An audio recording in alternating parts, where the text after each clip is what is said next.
This is Good and Game, a collection of conversations with people living with intention and armed with the courage to make a positive impact in our world. These are heart-centered people from America's heartland. Welcome into the third collection on Good and Game. My name is Michael Admire, and we talk a lot about courage here on Good and Game. And of course, there are different levels to courage. We've talked to people that have taken on billion-dollar corporations. We've talked to entrepreneurs. We've talked to one man who's climbing some of the biggest and tallest mountains in the world. But this summer, we're going to spend some time with people that show a different level of courage. Those that are willing to put their life on the line for others. This year, America is celebrating 250 years. And the reason we have our freedoms that we have today are because of the men and women of our armed forces. 3.2 is a conversation with Troy Peterson. He is the founder of ValorFit. We provide full financial aid for veterans gym memberships with our partnered affiliates and gyms throughout the United States. Troy's story is incredible. It is one of tragedy and transformation multiple times over. But to get a complete sense of the impact that ValorFit has on veterans, I want to introduce you to Dow Munsevang. Dow is a 25-year veteran of the Des Moines Police Department and served in the military for 22 years. To be able to come here to this gym here, ValorFit, has really given me a motivation to continue in life. It's really neat opportunity to work not only with a veteran, but a Des Moines police officer who was put in circumstances outside of his control that changed the course of his life. On the morning of July 9th, 2024, Dow was driving his K9 unit patrol vehicle when a drunk driver slammed into them. The wreck left Dow with significant spinal injuries. Since the accident, it has really changed the outlook on life. That life could be ended within a split second, a last minute. Changed me physically and mentally. Learned to appreciate life a little more, but at the same time, I'm also learning to adapt to the new me.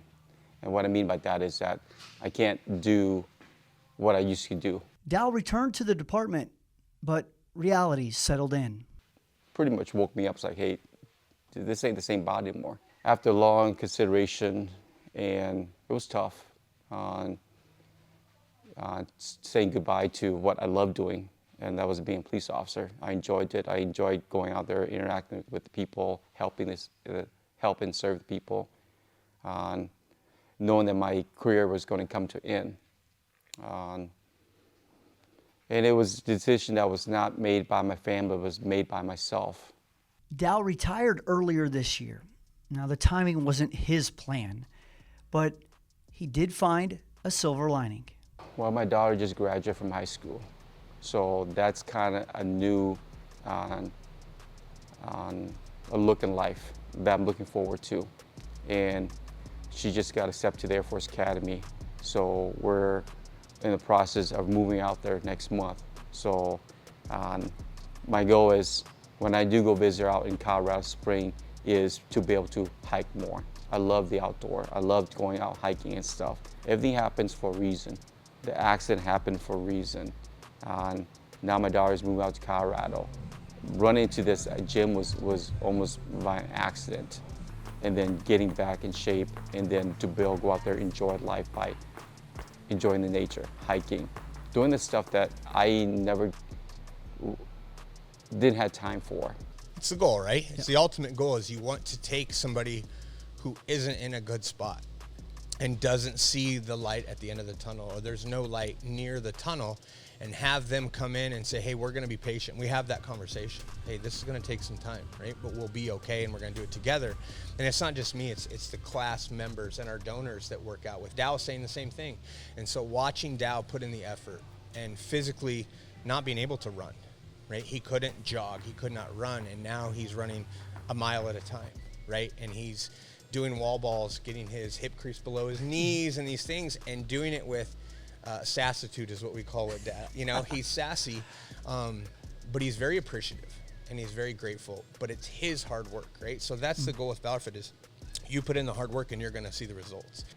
There's a lot in life that I'm going to enjoy, and for one, I have to get back somewhat in shape again, and that's kind of where this gym here is a big part of my piece of my life now.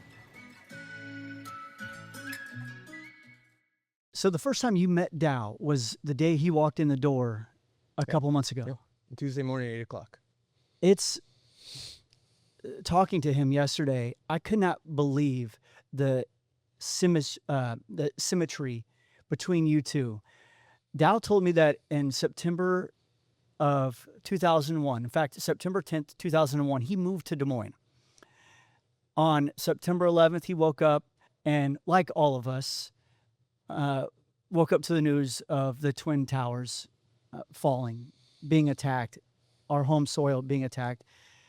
Dow was wanting to join the Des Moines Police Department at that time.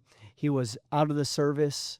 He was transitioning out of active duty into the police academy in Des Moines. And he's watching this. At the same time, you're in Des Moines watching this. And the very next day, at 18 years old, you walk into Merle Hay and enlist into the military. We're 25 years since that day, and now you guys are crossing paths. Took a little while. We got our friendship figured out. I know, but what is that? How does that happen? It happens more often than people would put two and two together, right? And so I'm very blessed, very lucky. Dal's also made the correct decisions over a long period of time, and then we just connected. And so for me, it's like, aha, it's another one. This is another person that I get to be friends with, I get to work with, who's put into my life, right? This isn't just, I'm not in charge of everybody. Not everybody's dad. There's a lot that Dow brings me because I still have PTSD. I still have nightmares, right? I do this selfishly. When we started this was for me. This gives me something to be involved in, to be on a team. And now there's people that want to join this team. And so I can put them in a position to be on a team, and it's one team and it's one fight. And so having Dow walk in here and the things that he says is his truth, right? And it makes me proud, it makes me happy for me, but mostly it makes me proud and happy for Dow. Like, I can't change that. Like, I love being a helper of people and supporting people. And so watching that, it's like, watching your best friend, and I just met him a few months ago, watching your best friend be successful and be happy. That's what you want, right? You want somebody to be in a good position, and that makes me as a person feel better, not because I did it, because he did it. What led to that day, September 12th, 2001, that led you into Merle Hay Mall, of all places, to sign up for the military? I remember just I was on break from one of my morning classes at DMAC and seeing the news, and it just made me mad. And looking back now, it was like a video game portion of my life. Like, I was watching another person watch this, and the anger that I got and seeing the people being interviewed. And as the day went on and hearing the news, like it put a hook in me, and it made me so angry that the people that did this could come and do this. And so it was like, how can I help, right? How can I support? And so I didn't have much going on. And so I thought, well, here's my opportunity, right? Here's my opportunity to be someone that served for this country and that flag. And so I went and signed my name to the contract. There are a lot of people that have that same story. I have family members that went through the exact same experience. 9/11 happens, pissed off, and Absolutely. they want to go be a part of something. They want to defend this country, and I think it's such a noble and beautiful thing. So we see that part of it, but it was probably a mixture of things happening too. That happens maybe at the right time for you. Absolutely. What were some of the other things happening in your life that made it that kind of like Really, perfect I cocktail. didn't have anything, right? I was just hanging out, Yeah. right? I didn't have high school sports anymore. My friends were off at Iowa or Iowa State, and it was just, I had no idea. I didn't have the grades to go here. I didn't know how to fill out the loan paperwork, so it didn't interest me in going to follow my friends because I saw what they were doing. And it was like, well, I don't want to bother them. I don't want to do this. And so, like, I needed something for me, but I never sat down and thought that. Like, looking back, it was like I wanted to be a part of something. I wanted to be on a team again, like high school sports, my friends, the social, like, you had things to do and I didn't have anything. And so it was like, I want to be a part of something. And seeing, people dig through the rubble and the fire department hugging each other. And it was like, I want, I want that. I want love and care and being a part of something. And part of it was revenge, right? Something just clicked in me and it was like, now I'm mad. And I had nothing, and that was something. You have like all these natural emotions and feelings that a 18-year-old, guy has going on. Right. And so it's understandable to like that you're feeling those things. But I mean, your life had kind of been on and off the rails a little bit. What was it like growing up for you? And when did substance abuse kind of enter By your the time life? I was 14, I had a bottle of vodka. At freshman at Johnston, I had a bottle of vodka in a Mountain Dew bottle, right? It wasn't a cool thing, right? There were some circumstances that led up to me just wanting to drink. And so I was smoking cigarettes at 14. I was drinking. And it was not just a party thing. It grew and grew from the time I was a freshman in high school on up. So by the time I was 18, like, that was the binge drinking era, like Saturdays or Fridays and Saturdays. And I was stealing my parents' alcohol 7 days a week. And it's now looking back, it was like, what, it's a whole different thought process and lifestyle. And so, I would find pain pills, or I got into the addictive behavior of like taking 12 vitamin C tablets, right? Because it made me feel sick. And so that sickness, or you take a bunch of Tylenol and you feel sick, right? So I started to put chemicals in my body that changed my heart rate, and I enjoyed that, right? And it was an addiction. It was a sickness. And so when 9/11 happened, I think my mind and body reacted. It was like, here's your chance to not have that happen anymore. And now looking back, because I struggled later on in life again, because I wasn't on the team. And so being on the team again, things have gotten better.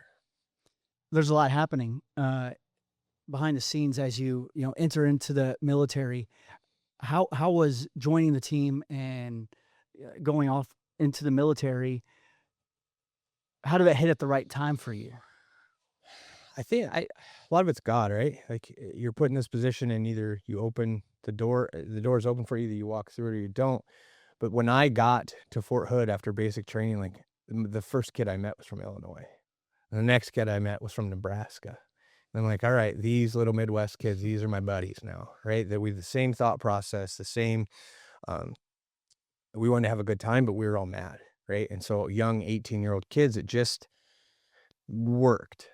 And it was something that just happened. Yeah. And thankfully, like, it was a choice that I made, and it was a positive decision. And I'm really glad that I made that decision.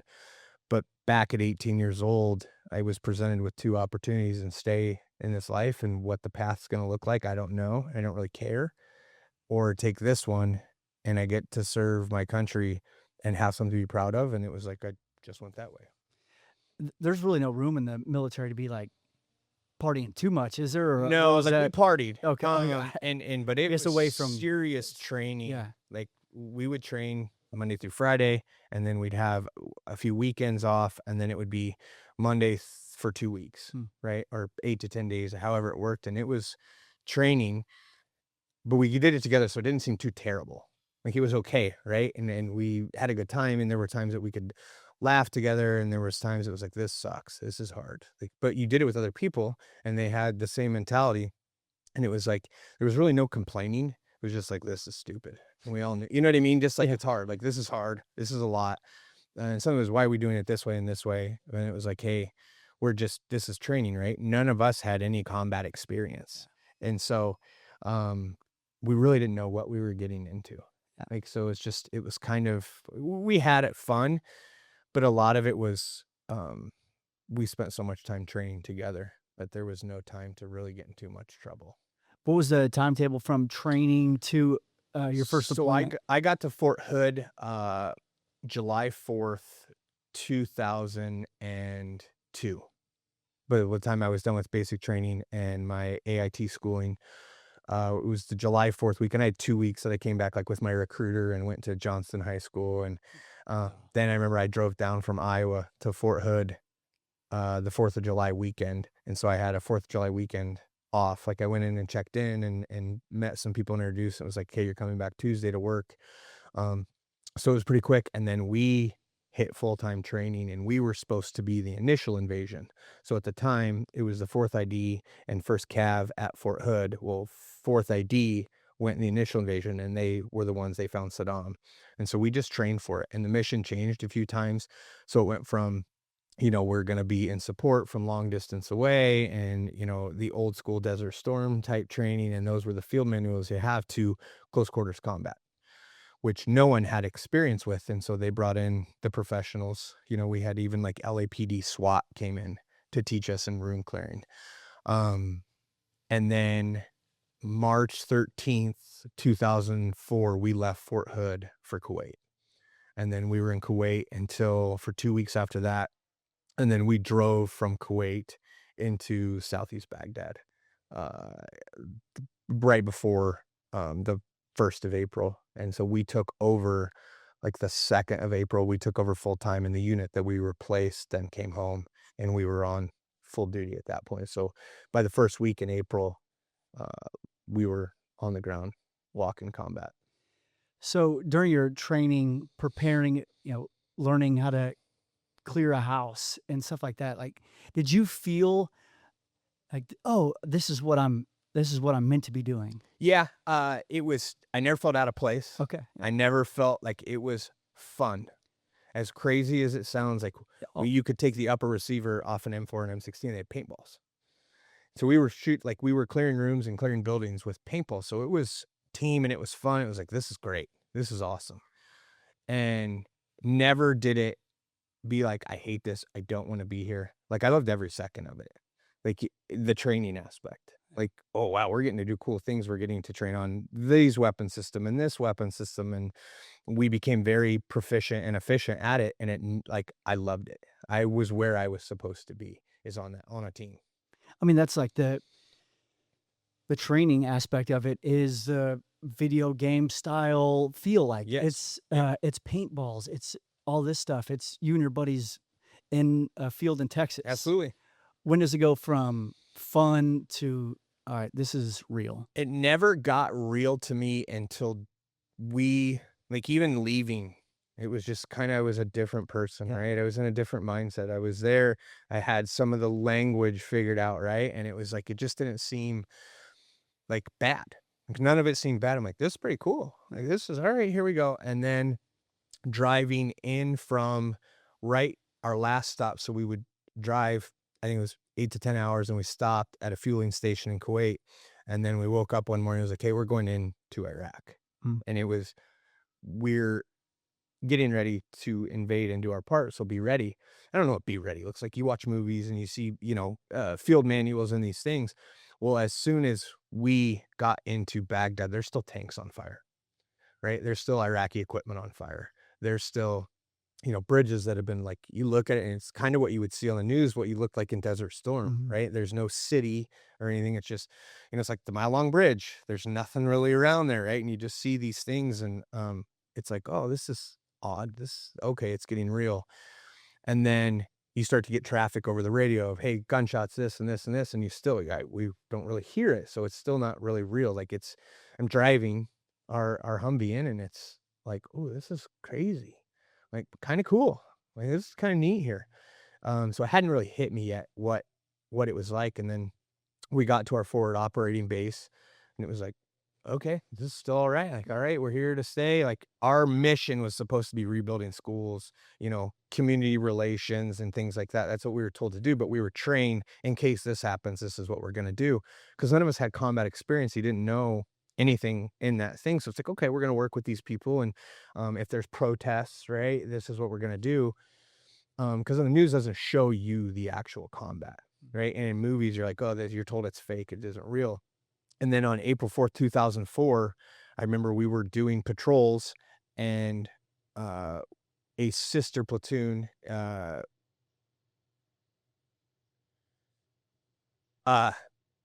guys were killed. And they made a movie about it called The Long Road Home. And things changed for us at that point. It wasn't community relations, the conversations that then were coming down from our chain of command. It was this, and it was loud, and it was crazy, and there were gunshots, and there were mortars coming in. And so it was, I remember my roommate had like a PT uniform on, which is a gray shirt and black shorts, and he had a road guard vest on that we would wear at Fort Hood so people could see you when you're running at night.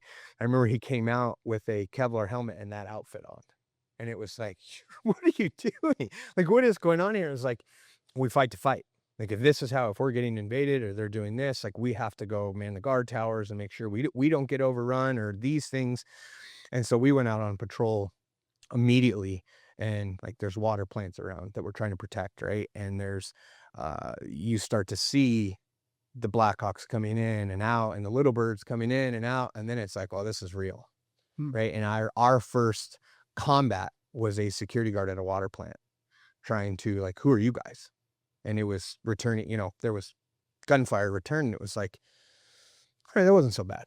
Okay, calm down after it. And then it all became a video game after that. And the changing of the guard and how foot patrols and where we're driving and how we're driving in the patrols, like, 1 week we would do 12 on, 12 off patrols. So you're on patrol for 12 hours, then you get 12 hours off. Now, sometimes during your 12 hours off, you would go out and you would have missions that you would do. But then it kind of became structured chaos. And throughout that time, June of 2004, my first sergeant, they mortared our fob, and they mortared it every day. And he was hit directly by a mortar, incoming mortar. And so that really changed for us. The attitudes, the mentality of losing one of your respected leaders who could have retired, but chose to take us to Iraq. So he'd already been to Desert Storm, and he chose to stay with us, and could have retired, 6 kids, 20 years in the military. He said, no, I want to go one more time. I can do this one more time. And he was killed 3 months in. And so then it was like, this is terrible, but it never got the sadness yet. Like, it became anger. And so to channeling that anger, and we had conversations of, hey, we still have a job to do. This is fight or flight, and we're going to stay and fight. And nobody I knew or ever came in direct contact wanted to run. Everybody wanted to fight. We were all on the same page. And then we started to get closer and closer as far as, hey, this is pretty rough, but we can do this together. So it was a lot of those conversations, right?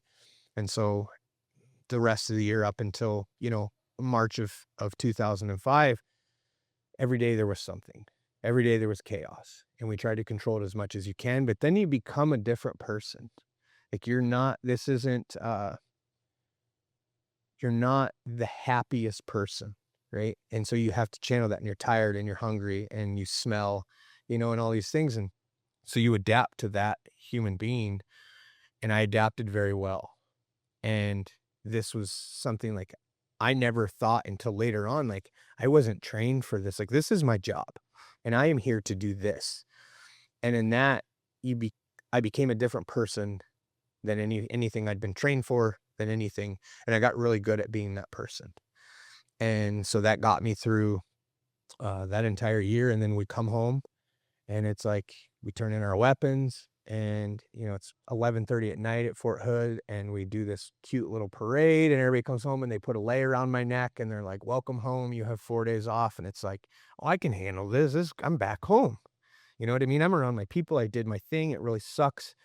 And I didn't even think about the people we had lost. Like, I had purposefully tried to avoid that. It was just me in the moment, and I'm home, and I'm so happy. And in reality, I was miserable that I was home and they weren't. And the guilt in that still, it hits me at some point every day.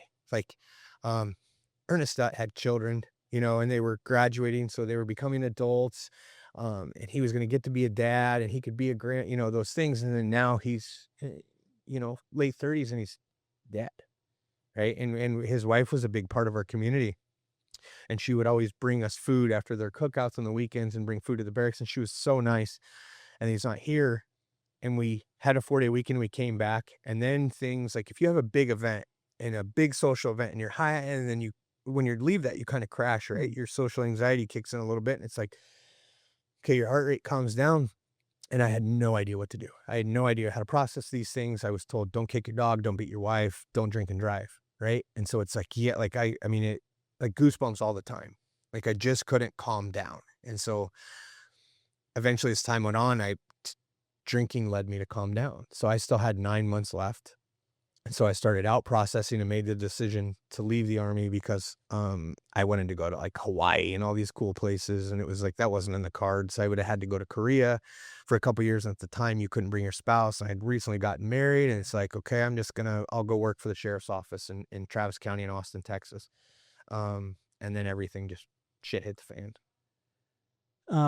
A couple things in there is, I mean, while you're serving over in Iraq, you talked about how there was, something that happened every single day. That's June until, I mean, that's 8 months. Basically April till we left for Kuwait in March of 2005. So basically April to, so 10, 11 months. Yeah. There was things every day. I mean, that's a pretty, in the grand scheme of life, it's not a massive amount of time, but that's a pretty significant amount of time. Things can change in that, especially in that environment. How were you seeing things? Could you even, probably couldn't even like think about how things are actually changing in the moment. It's no, when you it's get like, yeah. And I do a lot of therapy, and it was never, I was waiting and like would think like, what's next? It just happened. Yeah. Whether another patrol would hit an IED and we would see the vehicles, or we'd go to the IED site and you see the vehicles and you see the blood, right? Or we're getting hit by an IED, right? And get out and checking the vehicle or returning fire after an IED. It was just things, right? So it was always like, I always felt like I was like this, like waiting, right? But I never at the moment was thinking about waiting. Like, this is what we're doing and this is a part of life. And so it just kept happening over and over and over again. And it became routine to have bad things happen. And it became a part of life of that, what it was. An hour to fix that problem. We were defending each other at that point. Like, then we were there for each other. And that's when it became, this isn't a me thing. This is a we thing. And that is where, it affected everybody. And so you brought your wife. Did you meet her after? Before. Okay. So, yep, I met her right away. I had an aunt that lived near Austin, and her parents lived 2 houses down. And so I would drive the hour. So during training? Cousins. Yeah. That way for Yep. Okay. And so I met her in 2003, early 2003. We got engaged Christmas Eve 2003, and we decided we would wait to get married until I got home. For her, and I'll never forget her saying, she said, it'd be easier to bury your boyfriend than a husband. And I disagreed and said, if something happens to me, that you'll get a check, right? That was a conversation we had, and she's like, no, we're going to do this my way. I want to bury a boyfriend and not a husband if this happens. And it was several conversations, and they would turn into not heated, but like, do you understand the benefits that you get? And then she didn't want to hear it. It was like, nope, we're done. I remember walking away. It was like, hey, you can be set up for a certain amount of time. And that was my way of thinking of how I would help her, right? I can't be there to be a person. So in return, you'll get insurance and a check. And those were conversations that we had. So we moved in together.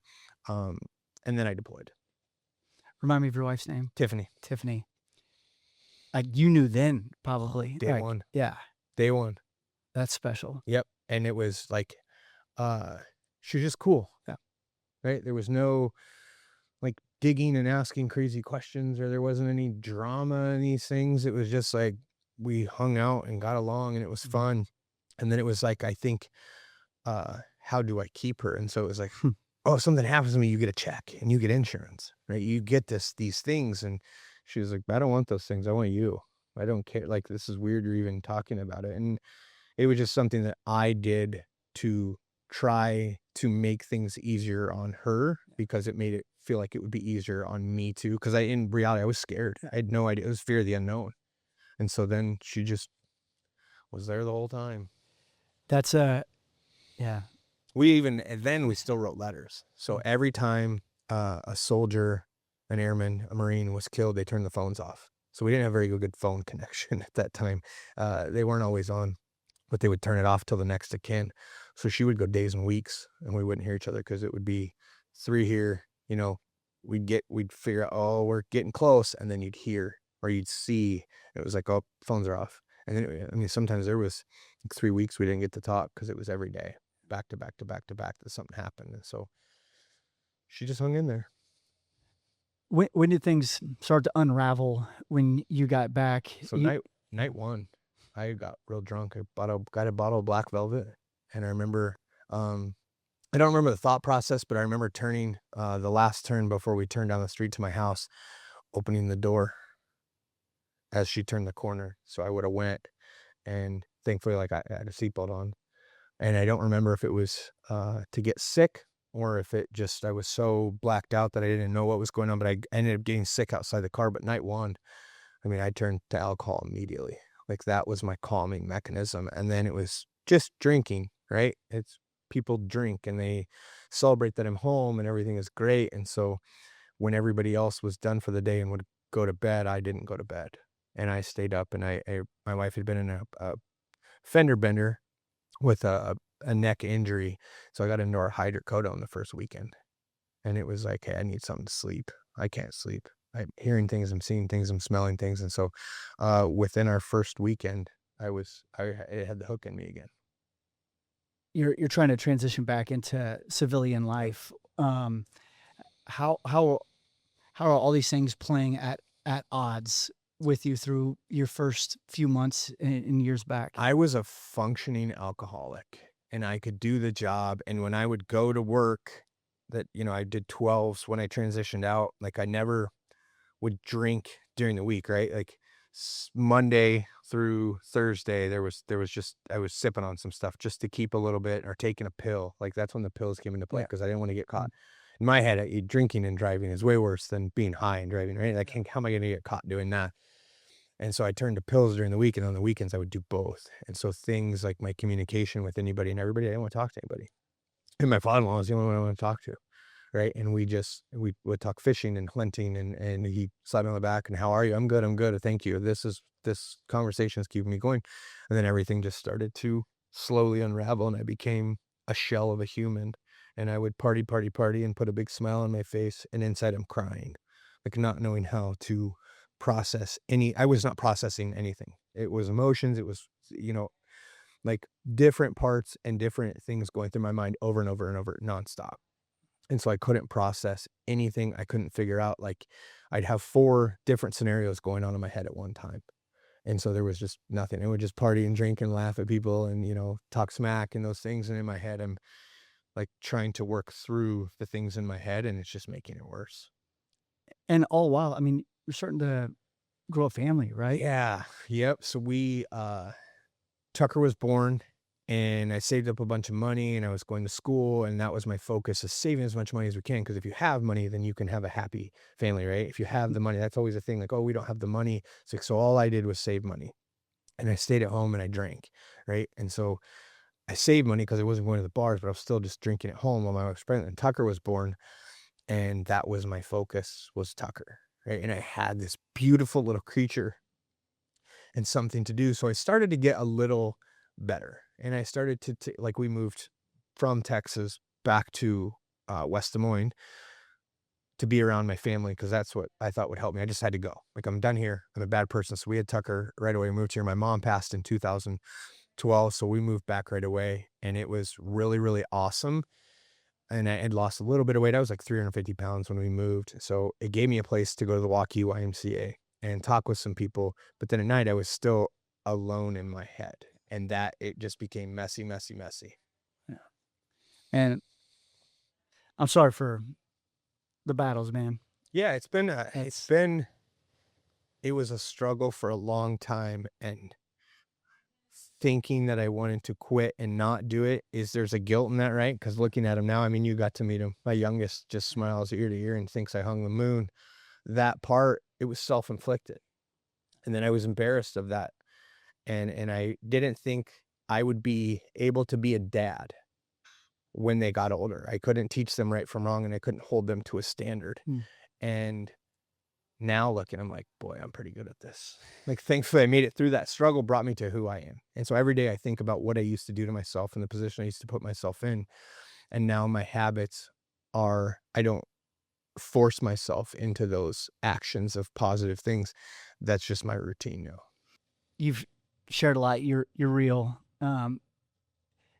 Another real moment in your life is when your youngest is, your wife is pregnant with your youngest, and you hit rock bottom. Yeah, I didn't want to be here. Yeah. And so I tried not to be here. And I didn't think that in my head, I knew that my kids would be better without a dad than with me in their life. That's how far my addiction had gotten. So I attempted suicide by overdose, and it didn't work. I joke about it, and it's kind of sick. You can't take 150 pills and your body accept that. Like, your body's not going to keep that stuff in there. And so I threw everything up, and I got sick, and I went to treatment and came back, and Tiffany had her bags packed. And she said, it's now or never. And she'd been going to this goofy little cult called CrossFit. And she told me about it. And I went in there before, and I was overweight, and I had self-consciousness. And so going from not wanting to be here and hating myself to feeling guilty for doing this and being embarrassed. I didn't want to go anywhere. And then my wife was like, well, you're going somewhere or we're going. And so we left. Man, the ultimatum from your wife, that's what got me. If you respect, I can't respect someone else if I don't respect myself. So initially, I knew that I loved her. Yeah. And you can see it. You love your wife. Yeah. Like, she's who you are, and she's who I am. And I thought, without her, I'm no one. Yeah. You know, I don't want to be anything without her. It's like, okay, I'm going to do this for her. And then it clicked. Eventually, I was like, I'm doing this for me too. Kind of like me. Yeah. This is okay. Like, I don't need to pat myself on the back or look in the mirror and say, boy, do I love you. I've never said that, and I'm not going to. But the love that you had for your wife, the love I have for my wife, it's like, this is what I want. And that goes back to her, like, I don't want any of this stuff. I want you. Yeah. All the way back in 2004. And like, we can't go through every ups and down and turn along the way that you've been through with yourself internally or with your wife. But I mean, how you've come on the other side of this, how you came out the other side of this, it is a testament to you, but it's a testament to Tiffany as well. It's like looking in the mirror, right? Oh my gosh. Thing. Like, yeah. So yeah, I like, you think your wife, I think my wife, right? Like, this is, we get to be who we are because of them. Yeah. And that is not something I'm ashamed of to admit. Like, I did this for her at first, and then it was like, oh, this is for me. Yeah. She is for me. Yeah. Like, this is that ultimatum. And at first I just, yes, whatever you say, yes. Because I'd been on the wagon. I'd done all these different things so many times. It's like, yes. I was so scared that I tried to leave. And I was scared that I almost died, and what that looked like, and what that, the little bit I remember of what it felt like. It's like, nope, I'm good here. Whatever it takes, right? A lot of it was to get her to be quiet and to get her to, like, okay, get off my back. I'm sorry. I'm embarrassed. I don't want to confront this. But then it was communication of, hey, we're doing this or we're not. We're staying with this or we're not. And then that was the year my sobriety happened, thanks to Kirk Ferentz. And I love this so aspect of it. I love Iowa football, everything about it. Yeah. And it has always been an important part of our life. And I said to keep my wife quiet, and thinking I would help Kirk at the same time, is every time they win, I'm not going to drink. I'll go another week. And they made it all the way to the Big Ten championship that year. And I remember we would order food and watch the game at the Big Ten championship game. And I remember my wife standing in front of the TV, biting her nails, because I was outspoken to her about this, biting, and they lost to Michigan State. And my wife was like, no, we're good. I'm good. They got a bowl game to go to. They got, they got amount of time to go to. And so I just stayed with it. And so the first 6 months waiting for the Iowa bowl game, 5 months, I got sober watching Iowa football. Like it was they increased my blood pressure often. Yeah, I was gonna say, some people would say that season may drive you to drink. Yeah, but they just kept winning, and so it was like, because I didn't want to go back to it. I didn't want to go back to that lifestyle. And you've got this like excuse built in, like, hey guys, I'm helping the team win. Yeah. By me staying sober. So even I had figured out pretty quick, like a couple weeks into it, like I can be around people who do. Yeah, and you're doing this while watching your team. Yeah, and that's like a hard spot to. And it's like, and my buddies were never rude and be like, oh, you're weak because you're not drinking. Like not one time did one person say that to me. That's cool. And so I had really good friends. It was like, okay, another week. Good job, Kirk. Like, you know what I mean? Like now we're good to go. And then as winter came along and it gets cold, I started going to the gym more and more and getting involved in CrossFit and the community, and the people really welcomed me in. And then all of a sudden it was a year. And so I like made an announcement on Facebook, and I'd lost all this weight, and it was like the messaging and the people saying it like face to face, like I went through that struggle, or my dad has that struggle, or I really appreciate you being outspoken about this. And so then it just kind of became natural. Then it was just something I just didn't drink. Like it wasn't, I didn't wake up and be like, okay, this is what I'm going to do to not drink. For me, it became, I had so many habits, positive habits coming in that it wasn't a part of who I was anymore. Yeah, the more and more positive habits you bring into your life, it kind of squeezes out the other stuff. Yep. Even though that other stuff probably still to this day lingers in the background. Yeah. There's like when I see people getting to a certain point while drinking, it's like, man, that would be me. And that kind of does look fun, right? At the lake or whatever. And it's like, I know I wouldn't stop at this point though. Like they're stopping, or, we go to parties or birthdays or graduations, weddings, whatever it may be. Like I just don't, it's not my thing. Yeah. This isn't for me anymore. I'm happy to be present in that moment. And it's like, this is pretty good. This is pretty great. Yeah. All right. So you're 350 pounds. 342. Okay. Yeah, I think it was 342 exactly. Yeah. And you start putting in the work. You're not drinking. You're doing all this stuff. The momentum's happening. Yeah. What was the fitness journey like?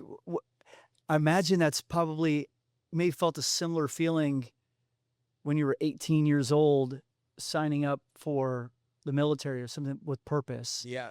Was CrossFit giving you the purpose? weight just fell off for me. Yeah, because like not drinking and when I would drink, I would go to McDonald's and get all sorts of crazy amounts of food and just terrible, and then I wouldn't eat again because it was hungry, all the different things. So the weight fell off, but I was putting in being coached, listening to the coaches and saying, hey, implement this with your nutrition. So it was both. I was physically bettering myself, which was also helping me be more cognizant in the situations that I was in. So then I started the nutrition, but then I started to feel like a part of a team. And like the people that were in this class and in these classes at the time, so the former CEO of Mid-American Energy, Adam Wright, was one of the first people I got partnered with.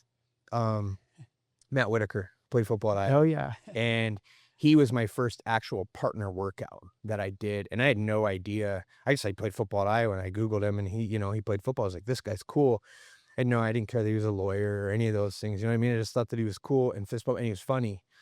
And the more and more people I met, they just wanted to talk about normal things, right? There was no like, oh, tell me your feelings, or what was it like, or did you shoot anyone? Like those conversations never happened to me, like at the gym. And so I just got to be me and figure out like, oh, I am happy. I am like, let's hang out with these people. So like I started hanging out with Jeff Woody. Yeah. Right. And we became really, really good friends. And he was just normal to me. Right. And like, he would coach me in workouts, be like, that's too much, or that's not enough, or, hey, we're doing this. And it was like, okay.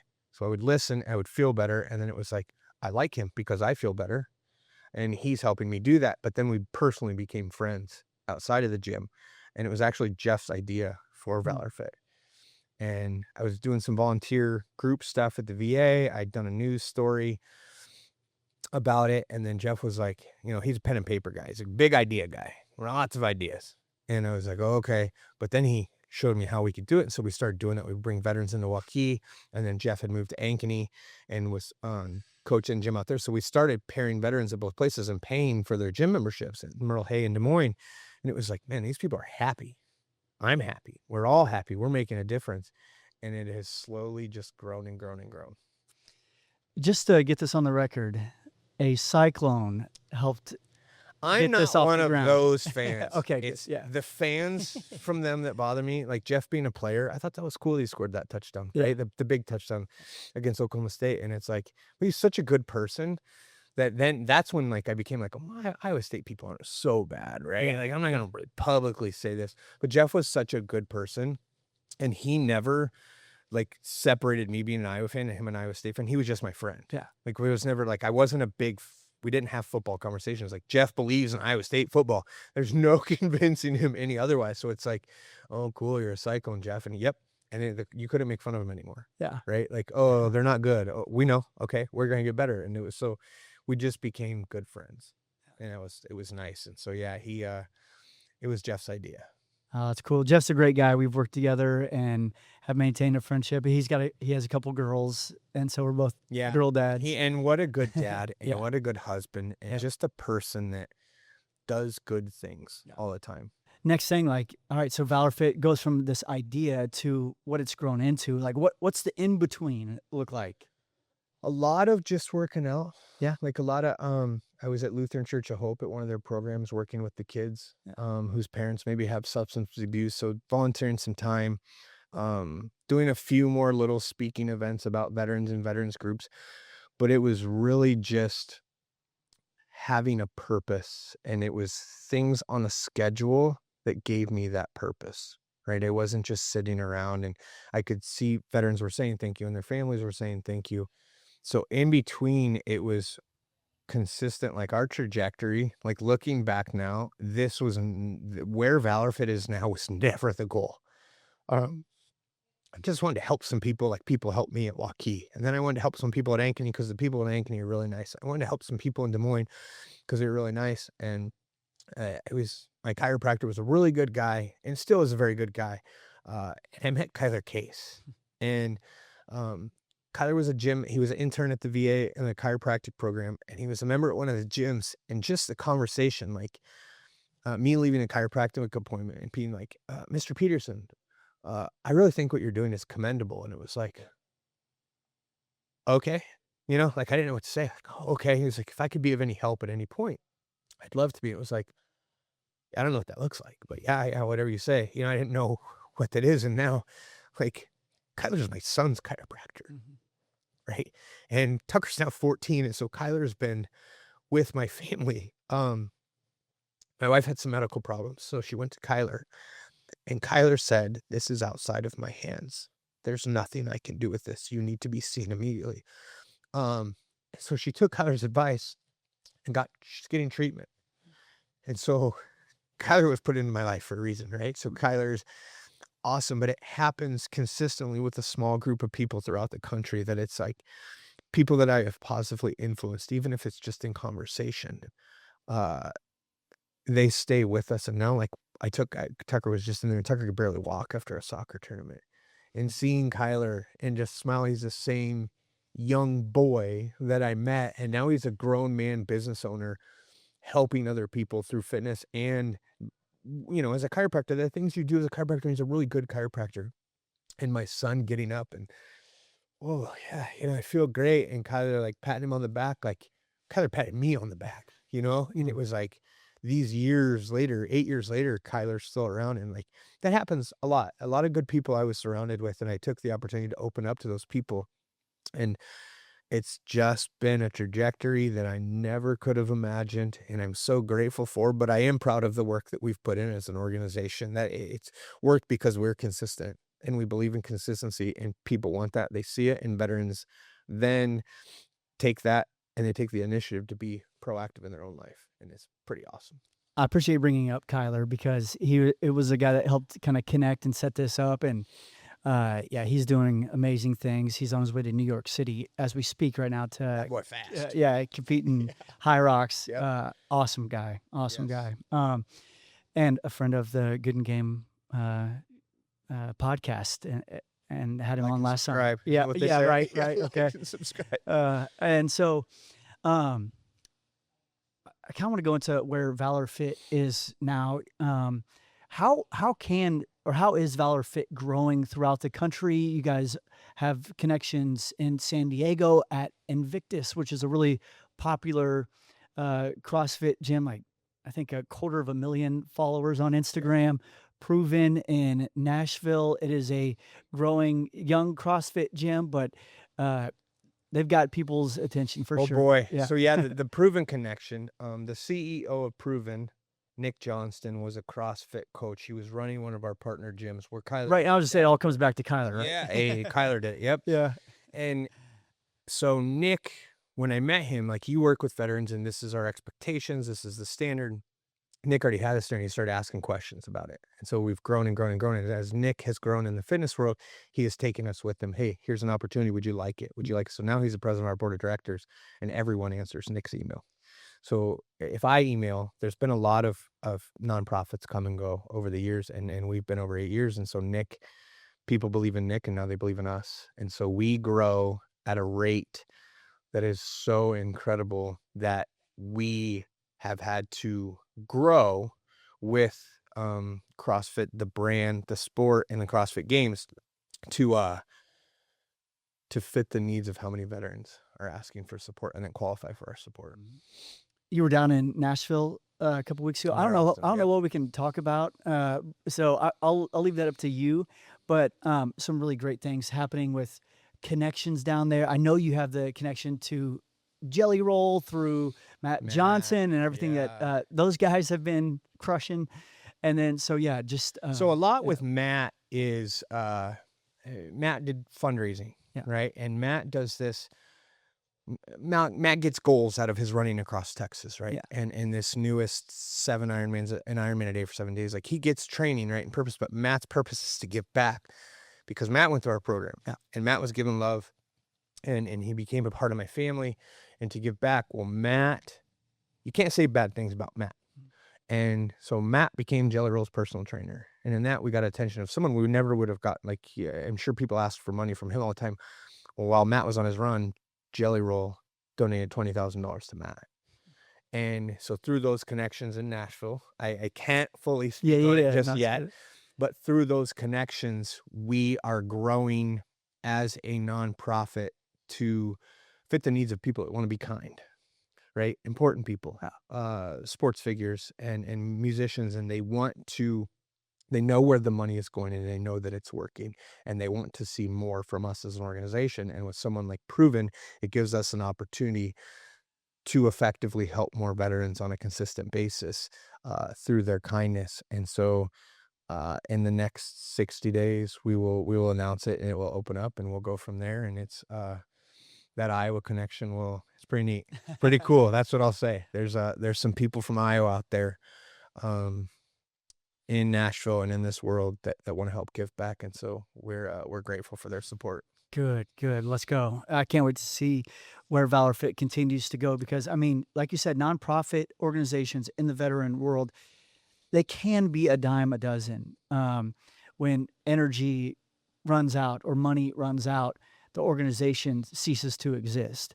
And for you guys to keep doing what you're doing, pushing the envelope more than a decade into this, right? Yeah. And to see what can happen next. So the big thing, like somebody was like, how do you do this? Like, my passion for this is really, I can't fake it, right? I sometimes don't feel like I'm doing enough. I think it every day, not sometimes. And so my passion in that, the board of directors has a passion then, and they want to help. And then our donors have a passion and they want to help. And so I could care less about the money. And it worries me sometimes, right? Because I know, but I don't know. And I can't focus on that. What I'm focused on is effectively helping veterans as much as possible by opening the door to the gym. And then those conversations outside of the gym, it's like, what's next? And me having those conversations, because that's what I want to do. That's what helped me, is what's outside of the gym. And I have those conversations, whether it's medical benefits or educational benefits, or here's A, B, and C, which one do you want to choose? And those conversations outside, the growth in that is so cool, but I have a passion for this every day, and sometimes I get frustrated that I have too much passion, right? And it's like, I want every veteran to do this, and I want them to do this, and why aren't they just doing this? Well, I didn't do it for 10 years, right? And so it's the passion that I have then goes down, and so my mood isn't always the best sometimes, right? And I have to step away to be just around my family, or just around Nick, or just around Matt. You know, a 30-minute conversation with Matt a couple times a week grounds both of us. Like, we're a family, and it's like, we have this, and this, and this, you know, and it's what it leads back to is, okay, we all have venting things that we need to say. We always have bad moments, but I'm not going to have a bad day. I'm not letting anything ruin my day. I'll have a bad 30 minutes or a bad hour and grumpy, and I'll call Matt, or I'll talk to Nick, or I'll go for a run, playing a board game with Truett. Calms me. Like, that peace that Truett brings me is ridiculous. So yeah, we've stuck to what works, and you know, it's 8 years from now, like I don't see an end game. There's not going to be an end game. I don't have I'd like to do this for 8 years and then step into this. Like, this is awesome. Let's see how many veterans we can help effectively, right? And go from there. It's cool that you have those people and those outlets in your life to, you know, when things are getting a little tense, Right. you know where to go. Another thing, I brought this up a couple times just with my wife, bring it up here because it really struck a chord with me recently. But Mike Posner, you know, the musician, he had some substance abuse problems early in his career and has come through it on the other side. And he posted a video, just you know, just talking right into the camera, and his message was just like, I've got this tension of like, I want to keep sharing my talents with music, but also I want to be home with my wife, and we want to have a family. And there's this tension, and it's causing conflict in my mind and in my being. And he basically boiled it down to like, all right, you just have to have faith. And I think that's such a good message, to just have faith that, hey, this is going to go, ValorFit is going to go where it's supposed to go. And I've got to keep true to myself, which you obviously are. You're authentic. And I mean, so I don't know. I don't know if that I think hits you or. And I think the balance thing, like, there's always a balance struggle, no matter who you are, veteran, non-veteran. My thing is, like, sometimes when I hear I want to be home, so I go home. And sometimes when I'm at home, I know there's things here that I have to do. So I get to go do these things, and my family's very understanding. But I do what I want, and that makes me happy. I don't, if I want to be home playing a board game with Truett on his bedroom floor, that's where I need to be. And I believe, like you said, the faith in that, like, it is going to be what it's going to be. ValorFit is still going to effectively help veterans. But what I needed at that time is to be at home, right? That's what keeps ValorFit going on Tuesday. If Monday I have a problem, then I'm going to spend some time with my family on Monday. And then Tuesday, I'm going to get back to just working. And then knowing in the evening I can be with my family, right? So the balance is just whatever works for the day. Like, I try to plan things out as much as I can. But like yesterday, True was calling me from his watch, like, board game, ... And I remember stopped what I was doing. I was like, yep, time to go play a board game with Truett. Let's go. Yep. Your story has probably been the entry point to a lot of these connections and conversations that are making ValorFit what it is. But I've seen here still today, like, however many times you've told your life story, it still is right there on the surface. It's still real. That's never going to go away. Yeah. And I don't try to push it away. I know I'm going to feel guilty that I attempted to leave. And I know I'm going to feel guilty that I'm here and my friends aren't. And it's just something I've gotten used to. And so through therapy and understanding of who I am, like, I'm not going to be able to get rid of those emotions, or they're not just I can't put them in my pocket and they stay there and I don't think about them. So now I just go with them. Right. And it's, you know, they always say, like, it is what it is. I can adapt and be sad and then laugh 30 minutes later. And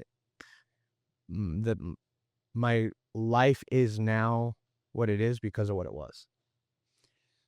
Your kids, Tucker and Troy, they're now at the age that they can understand what you went through, what has happened to you.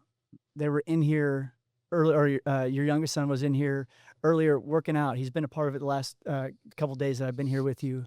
How how do you talk to them about your story and just like dealing with the challenges that they're going to face in life? So I talk to them in a way that I know I wanted to be. The conversations that I wish someone would have had with me, we have with them. School's a job. You may not like it. You're not going to be bullied. But you are going to do what you're supposed to do, and you're going to do it with effort, right? You may not like to do it, but you have to do it. And so they're involved in everything. The conversations are real. They're raw. They're authentic. My son is 14, so he is now going through puberty and having different stressors in his life, being on the Olympic development soccer team, different things, taking advanced classes. So he has new stressors that he's never, so we're having those conversations, right? His mentality changes sometimes. And so his mood then changes. So we're going to sit down and I'm not just going to let him be grumpy. Like, you can be grumpy, but we need to have a conversation about why you're feeling these emotions, right? This is what's happening. How do you feel? And he can go talk to somebody else about it too, right? There's therapists who doesn't just have to say he's okay to please mom and dad. Like, there are real stressors. There is, he doesn't have a social media account, but he has, YouTube's on TV. And so these clicking things and all that happens and I want to do this, this, this, and this, and this. Well, it's a different way of growing up now than it was then, but we can still communicate about the same things. Like, it's not just, how are you? Good. Nope. Like, like if I see something, I say something. And now he has opened up in the last couple weeks to where, hey, I am stressed, and school was a lot for me and it was very tough. And thank you for asking. I was just trying to make you guys happy. It's like, that's nice. But like, I hope you're happy that you're a straight A student. I hope that you're happy that your effort on the soccer field put you on the Olympic development team. And having those real authentic conversations is like, oh, okay. Like, it is hard, but I know I can work through it. Right. It is. And with Truett, everything is rainbows and unicorns, or he doesn't care. Yeah. He's just like, you know what I mean? It's very black and white with Truett. Either you're his friend, you're not, he's got things to do, and he just is what it is. Tucker has, now we've seen in the last, especially couple weeks, that he has real emotions, and he is starting to understand what that feels like. And being able to, as parents, to come together to explain those things is awesome, because I never had like those things, because I never went looking for it. Right. And I never had somebody say like, you're fine. Oh, you're okay. Like, so I just thought I was okay. And inside it wasn't okay. It's like, oh, I'm fine. I have it better than everybody else. Right. I'm an alcoholic at 14, but I obviously have it better than everybody else. So you know what I'm saying? Yeah. So now we just have real conversations, and it's not like, I ask him a lot, like, what's up, buddy? You know what I mean? And those things, instead of, hey, make sure you have your shoes, this for soccer, get in the car, get your shoes on. Those, like, that's getting toned down a lot at my house. And it's like, hey, it's your responsibility to get your shoes because you want to be on the Olympic soccer team. So just get your shoes and put them on. Yeah. Because he just loves soccer and he loves participating in all those things, but it's the things leading up to it to where he's starting to understand there's more than just jumping on a soccer field. Right. And then the physical testosterone entering his body, you know what I mean? Like, but he didn't know that that's what it was. He just thought he was really tired or really, ready to go. And now it's like, hey, it's because there's actually testosterone entering your body. So it's a chemical change in the whole thing. And getting him to understand that, he's like, oh, now he at least has had that conversation. It was like, maybe he doesn't feel good because, 4 hours of soccer, it's okay to be tired after 4 hours of soccer. Right. And just having the communication that to them that I wish I would have been provided with has been amazing.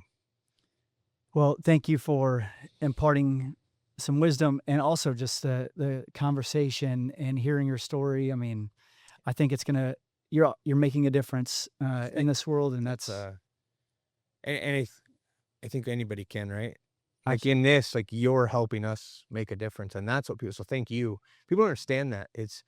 If you talk about this and you show them what the organization is, we're all on the same page. Just because I served and went to Iraq and you didn't, doesn't make my problems any more difficult than your problems, right? And if we can understand, like, hey, people make mistakes and people need support and they need conversations and they need a team to be on. Like, now you're on the team, man. Like, welcome, but this helps us help other people. And it's a revolving door of support.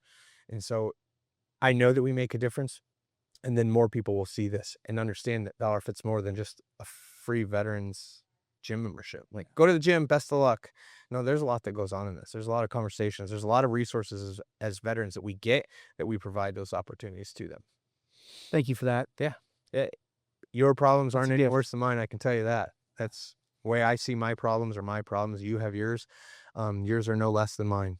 And I think that goes for everybody. And I think that community is becoming more and more. Appreciate your time. Yeah. Thanks for doing this. And yeah, thank you for your service. Absolutely. I mean that. Yeah, appreciate it. Thank you very much.